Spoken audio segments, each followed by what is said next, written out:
This is 10.2, 10.3, proof number 2.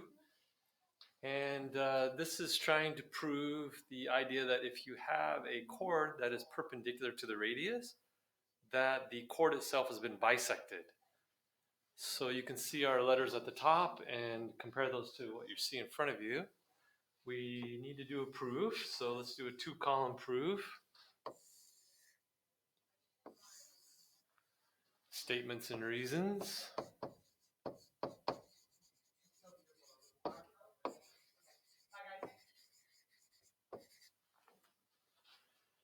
So we start with the given.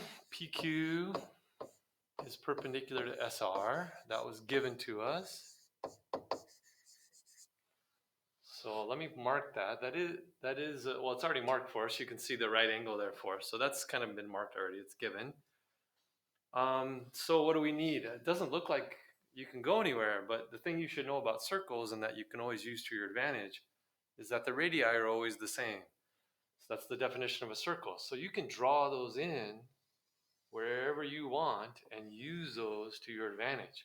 If this was a number problem, I might draw those in, and then you can see you have right triangles that you could do Pythagorean theorem on, or maybe even trigonometry possibly. In this case, we're just trying to make a general proof, so we don't have any numbers though, of course. But again, we're trying to make congruent triangles.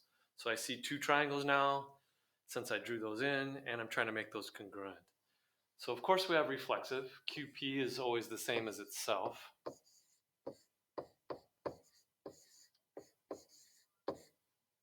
Reflexive property.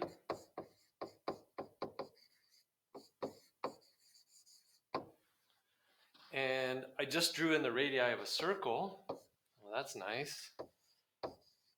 Very useful. So SP and PR have to be congruent because they're the radii of a circle.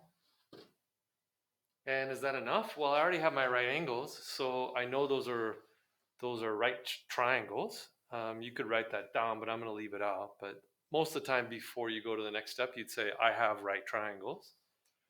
But I'm going to go right into the triangles congruent. So I know that triangles PSQ is congruent to triangle P, and you got to get the letters in the right order. So this is RQ. And this is by hypotenuse leg. It's not angle side side. We know that's the bad one. And it's not side angle side because the angle is not in between the 2 sides. So this is hypotenuse leg on a right triangle. Then we can use our CPCFC to prove what we were trying to prove.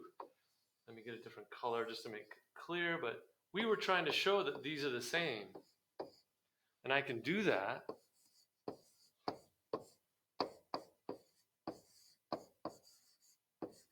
because of CPCFC. Corresponding parts of congruent figures are congruent.